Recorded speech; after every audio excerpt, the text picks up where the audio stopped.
And we're back. Today we are taking on the Scorn of the Blood Moon, and I've done this trial quite a few times, and I think I've got it down to where I'm ready to post a video on it, so I hope this can be helpful for you guys. So yeah, we just want to look at the wiki page here and go get a little bit of information. Demon and Fairy type, 600 defense, 650 spirit, has no elemental resistances, so you can take advantage of that during the fight, and it has no, you're immune to attack, magic, defense, and spirit breaks, so you cannot break this boss. Another thing to note is it cannot be damaged with physical damages, but it can be damaged with magic at any time or hybrid damage. So those are a couple things. Hybrid damage only when its in-game mitigation is down. So basically every 5 turns you get to do some burst hybrid damage. So yeah, there's a few things that this boss does that we have to look out for. Gives a little bit of a nasty confusion. You're going to want to bring probably a provoke tank. As you can see, I'm just flipping down the wiki here. There's some thresholds that we don't really care about, don't really want to worry about. We want to get to this table here. This table is sort of law for this fight, at least while you're above 40% HP. As you can see, there's 5 categories here. There's new moon, waxing moon, half moon, full moon, and waning moon. And those correspond with turns 1, 2, 3, 4, and 5. As you can see, the first turn, it's going to raise its spirit by 10%. You're going to go into turn 2, it's going to raise its spirit by 15%. Half moon, it's basically going to do nothing. That's turn 3. Full moon is turn 4. That is going to increase its attack and magic by 10%, which is actually considerable. It's going to do more damage here on the 4th turns. And on the 5th turn, it's going to raise its magic by 15%, and that is fairly considerable. And that's a 5-turn rotation. It's always going to be doing that. So turn 6, it's going back to new moon. Turn 7, waxing moon. Turn 8, half moon, etc. It's going to do that every single time as long as you're above 40%. There's one more thing to note. When you go below 70%, it is going to throw in a couple extra moves. On the turn 2 cycle, it's going to add another AoE physical, and on the turn 5 cycle, it's going to add another Glory of Evil, which is the hard-hitting AoE magic uncoverable attack. And so you're going to need to bring in somebody who is able to tank some strong single target magic damage. On every single one of his turns, he does Comet Moon, and that's going to be several hits of magic damage, and it's going to do a decent amount of damage. So you're going to need somebody with high spirit who is able to take that on. But other than that, we'll get into the fight, and we'll go through it. It's a simple rotation. You can keep on that, and as long as you're above 70%, it carries on. So here we are in the fight. We're going to want to take, I took a team of Charlotte. She's going to be my provoke tank. She's on Phoenix with Automed because she's going to try to get confused, or she will get confused at some point in the fight. Even if you're immune, it's just going to happen. She has passive provoke and decently high spirit and HP. Bosch is going to be my physical cover tank. And he also soaks up a little bit of damage when he can. I'm doing this with Grim Lord Sakura. I'm pretty excited to use her. I've got it down to where I think I can use her pretty good. I have a Yaka as my healer, and she is excuse me, she is not good. She's the best healer I've got in the game. Lotus Mage Fina would be infinitely better if you have her, or any other healer besides a Yaka. And Sylvie is here to give me magic mitigation and physical mitigation. It's super important in this fight. You're going to need those general mitigations as well as physical and magic. Well, not so much physical. Physical is nice to have, but magic mitigation for sure. And so yeah, basically we're starting in on that rotation. We know there's going to be some Comet Moons coming. We know because I have passive provoke on Charlotte, and I know she's going to be tanking those. They're going to be going her way. I want to get up my magic resistance on everybody else. Because on this turn 1 there's going to be an AoE physical and an AoE magic, and so Bosch is going to tank the physical for us, and everybody's just going to have to take the magic. You want to try to aim for somewhere around well, I think like 900 to 1000 spirit, because my in-game buff is only like 120%, but if you have like a high like 170 buff or better that you can have 100% uptime on, you could probably go with like 800, 750, something like that spirit, and ride that out. But I don't have that. I've got Sylvie's doing the best she can because I had to bring Ayaka. I think I want to try this again with bringing Eurisha. She's got some really high buffs, and I was going to try my Cersei, because I couldn't get my Cersei's spirit high enough, but Grim Lord Sakura has some great utility, so I was able to use her.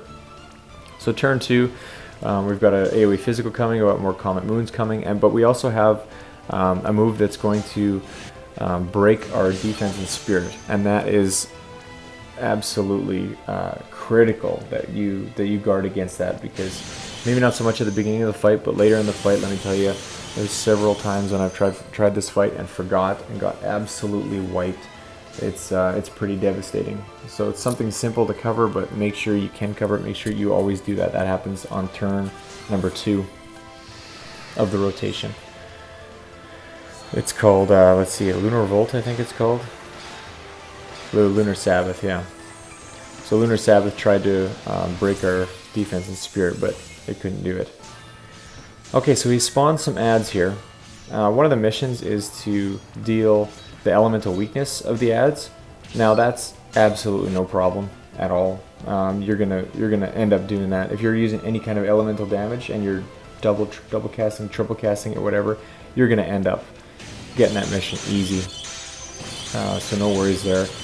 I'm not even bothering imperiling him. I could have killed him in one turn, but I just want to keep hammering that moon because I've got some rotations I want to hit specific. On turn 3, he's going to do a fire and dark elemental attack, and so you've got to buff up your resistances a little bit. It doesn't hurt that much, but it is something to take note of. Also, he only does an AoE magic attack this turn, so this is where I switch Bosch to magic cover, and he tanks the magic damage here. And so this is a fairly small damaging turn. Also, I want to make sure that Sacred Shield Charlotte gets her LB early in the fight, and so with a Yaka right away. Normally I'd be using re-raise, but I wanted to use dedication and try to get that LB as fast as you can, and so that's why I don't like a Yaka in this fight. She doesn't have interest, she's got nothing. Myra would be way better. A lot of units would be way better, but anyways. So turn 4 is where we're going to get the confusion attack. That is, it's guaranteed. It's going to hit, and so you kind of set up all your buffs like you normally would. But just know that you're going to have to reapply them to Charlotte again the next turn because she's going to have no buffs at all. And yeah, just keep hammering the moon, keep bringing her down. And I like to leave the adds alive a little bit because they give those nice LB crystals. So I don't like to take them out one turn, I like to kind of leave them around and try to get multiple turns out of them. As long as you're above 40%, the adds do literally nothing to someone like Charlotte. They're not even a factor. So that's that Wicked Moon, or that Glory of Evil. It is hard hitting. And the latter turns, like this turn 4 and turn 5, when it's got its magic and attack buffed, it does even more. And this turn 5, the turn 5s of the rotation are the ones that really, really hurt. And so Charlotte was confused, but she got auto-med and healed herself a bit before her turn, so it's all good. So I'm gonna have to put re-raise back on Charlotte. I'm probably gonna guard with her. I'm doing a voiceover right now. I'm not doing this live. This is like the, I don't know, 10th time I've tried recording this. My phone, I did 2 clears before this, and both times my phone just gave up partway through. I didn't know it would stop recording. It just stopped recording. So I'm splitting this up into segments. I'll probably do 2 or 3 parts to this fight. But I wanted to make sure to really slow it down because there's a lot going on with it, and yeah, in fact, this fight wasn't even a very solid clear for me. Yeah, see how much damage this one does. This is 6 turns with a 15% magic buff, and then it's gonna, yeah, that was a huge turn. So usually with my Grim Lords, I like to kind of hang back on turns 5, 10, 15, and just try to live. But turn 5 is not so bad, but turn 10 will be because it'll be below the 70% threshold, and it's going to do Glory of Evil twice. But yeah, even in this clear, I think it'll be in the 3rd video that I make. I end up getting berserked on my Ayaka, and I'm like right at the end of the fight, and I have to like pull it back and really hope for the best. Because I like to push on certain turns because the boss, there's a couple turns that are just unbearable. Like no matter what I did, like how well I followed the wiki, it just didn't react the way I thought it should react.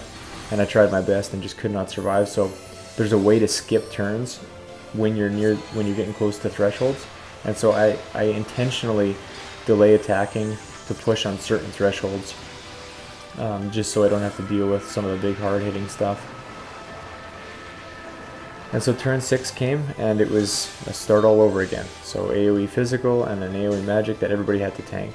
And so the moon's at 72%. And so probably what's going to happen here, we're going to push past the 70% threshold. And so turn 7 is turn 2 of the rotation. It's going to do 2 AoE physical attacks on me. But that's no big deal. Bosch is a good tank.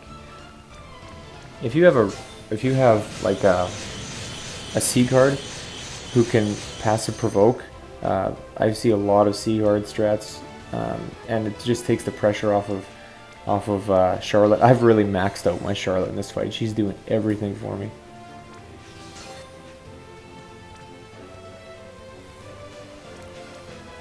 But yeah, other than that, the rotation carries on the way it does, and it as long as you get the hang of it, it's really quite simple. And so in this turn, there's going to be 2 AoE physicals. There's going to be the regular 4 Comet Moons that are going to hit.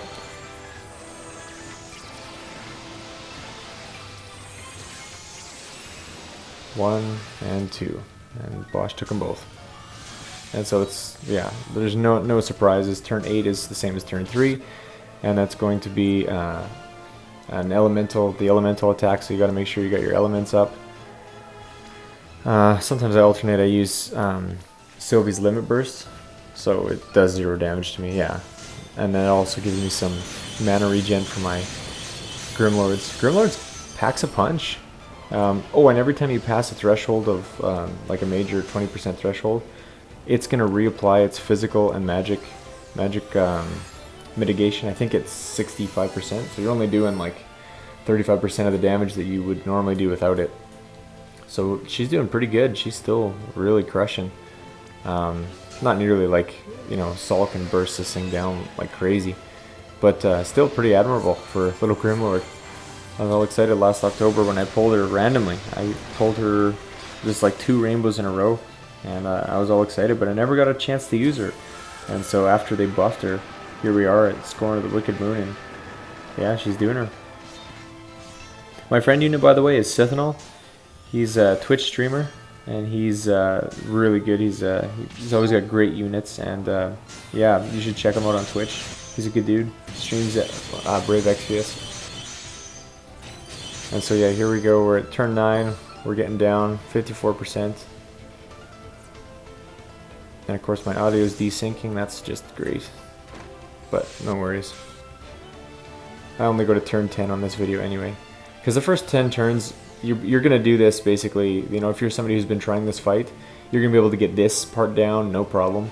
It's the latter part of the fight, like it'll be my second and third video, when you really gotta, every turn is setting up for later turns, and you gotta be really, really intentional. And so, I don't know how many times I've got this far, like lots.